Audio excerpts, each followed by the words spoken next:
Bueno, me dijeron que para hablar de innovación tenía que estar vestido moderno, así que me puse un chupín verde. Y vamos a charlar un poco sobre qué es lo que pasa entre esa brecha que hay en el mundo rural y el mundo urbano. El mundo rural es el mundo que produce los alimentos y el mundo urbano es el que lo consume, porque a partir de 2015 hay una novedad. La humanidad es mucho más urbana que rural por primera vez en la historia. Entonces, ¿qué es lo natural? Todo es natural. ¿Tenemos que cambiar?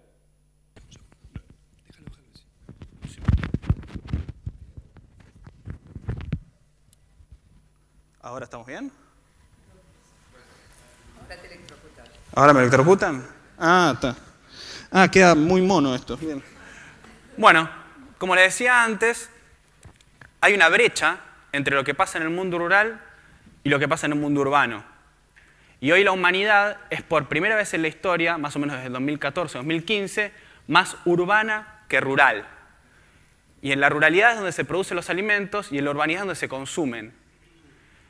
Y esta brecha generó una triple comprensión de qué es lo que pasa.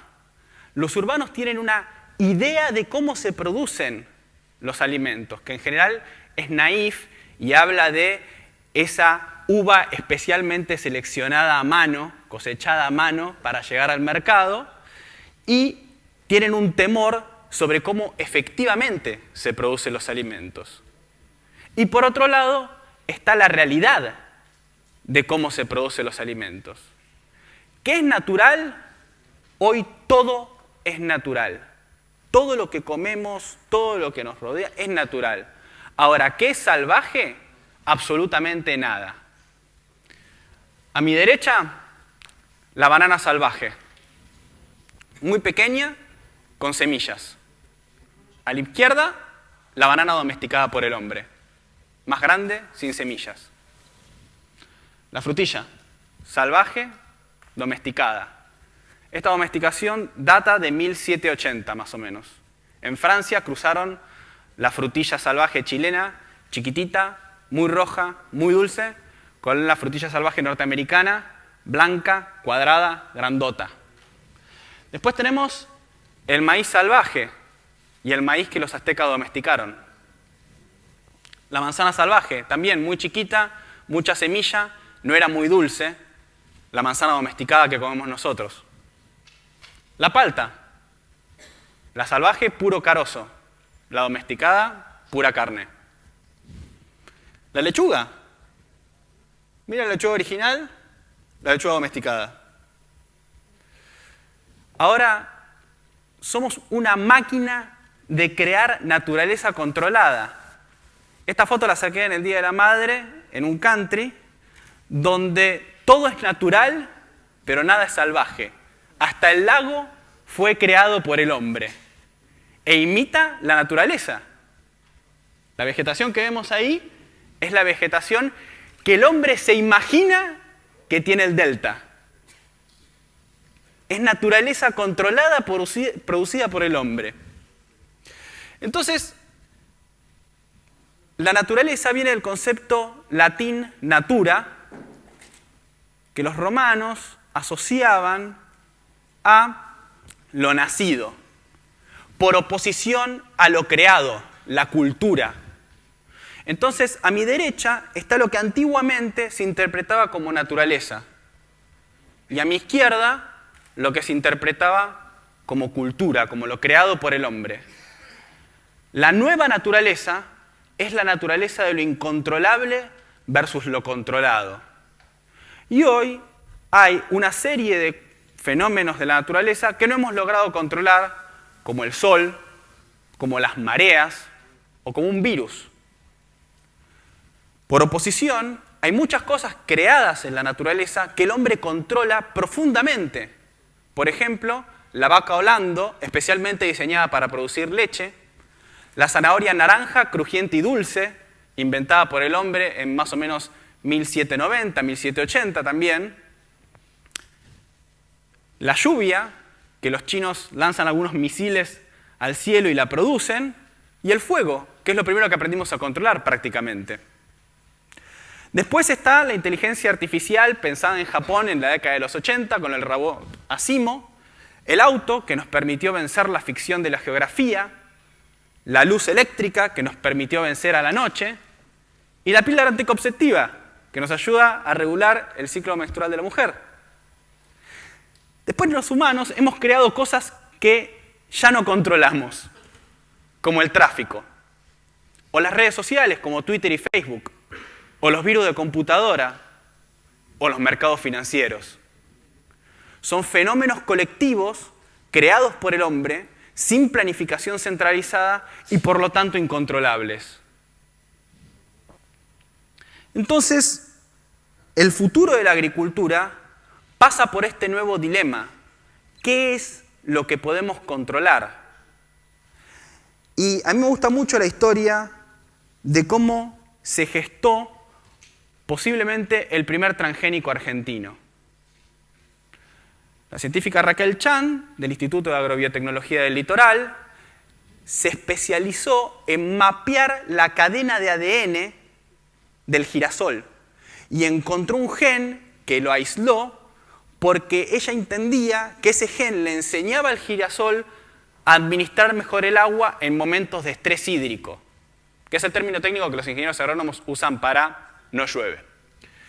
Entonces, lo aisló y una vez que logró aislar ese gen y probarlo en plantas control, se contactó con Bioceres, que es una aceleradora de biotecnología, e iniciaron el difícil proceso de validar tecnología para después aplicarla a cultivos comerciales como el trigo y como la soja. Lo interesante de esto es que es un proceso que no se detuvo ahí. Julieta Cabello es una de las 35, sub-35 personas más innovadoras de Sudamérica, según el MIT, porque pertenece al equipo de Raquel Chan y encontró el gen HA-HB1, que no solamente es resistente al estrés hídrico, sino también al frío y a la salinidad, y lo están probando. Y probablemente en un espacio un poco largo de tiempo tengamos esos genes a disposición. ¿Cuál fue el primer sensor en la agricultura? Bueno, mi amigo Santiago del Solar, un productor agrícola, él era el sensor. Él miraba el choclo, contaba las filas, contaba los granos y estimaba el rendimiento. Y en base a el muestreo de 2 o 3 áreas muy pequeñas en un ambiente muy grande, daba una receta agronómica para un campo gigante. Unos muchachos de Auravant se especializan en conducir los cultivos científicamente a nivel de área muy pequeño. Entonces, con imágenes satelitales de alta definición, captan la información, con un algoritmo que aprende, procesan la información y generan una receta.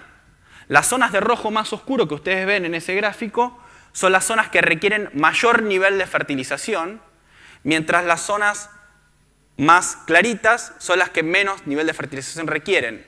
Acá hay no solamente ahorro en insumos, sino optimización en su uso. Y esta es una foto aérea de un campo ambientado. Este es un campo que metro a metro tiene una receta customizada de densidad de semilla, uso de fertilizante, uso de insecticida, uso de herbicida, mismo hasta el cultivo que se eligió sembrar.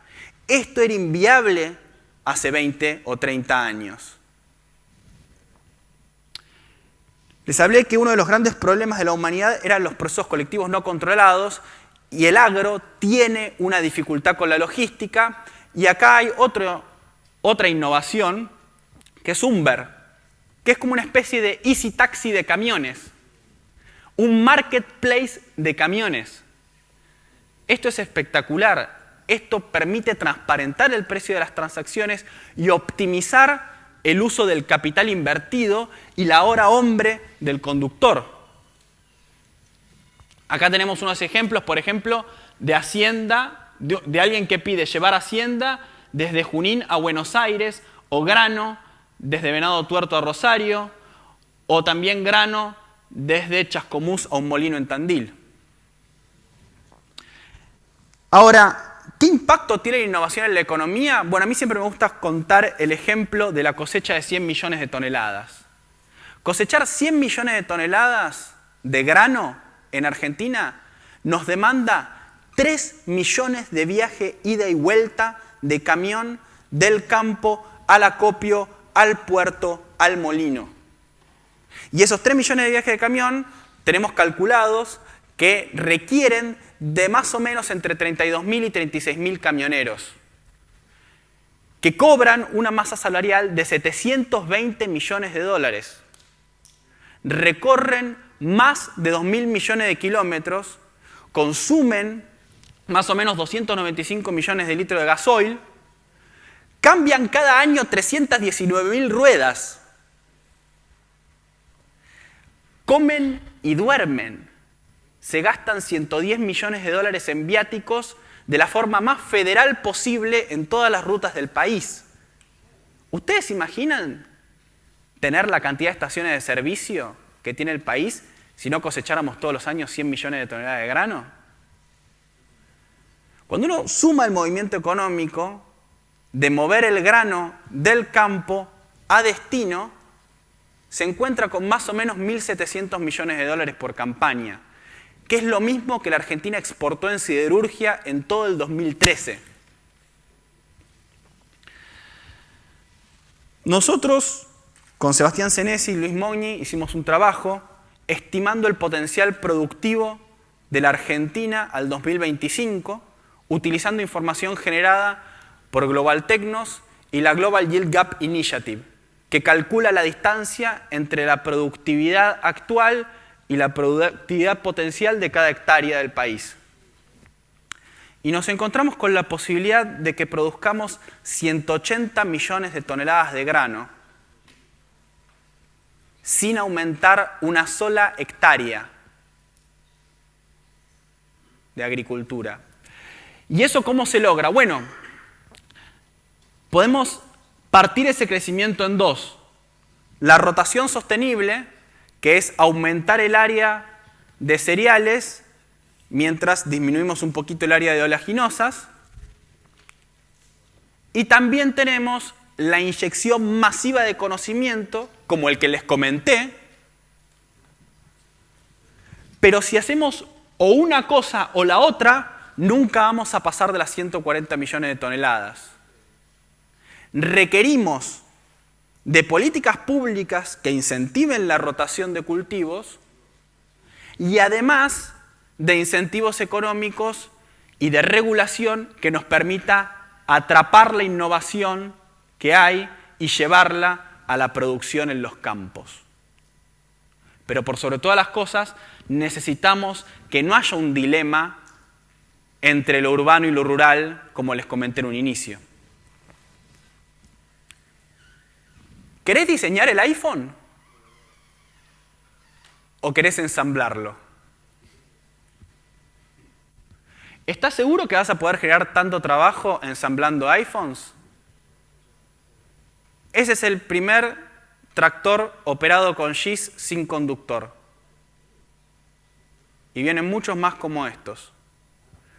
Entonces, la clave del conocimiento en el agro es entender que la inyección de conocimiento es en un balance siempre positiva, porque en la destrucción de empleos se generan empleos nuevos de mayor valor agregado. Lo segundo es que afecta a todos los actores del sistema.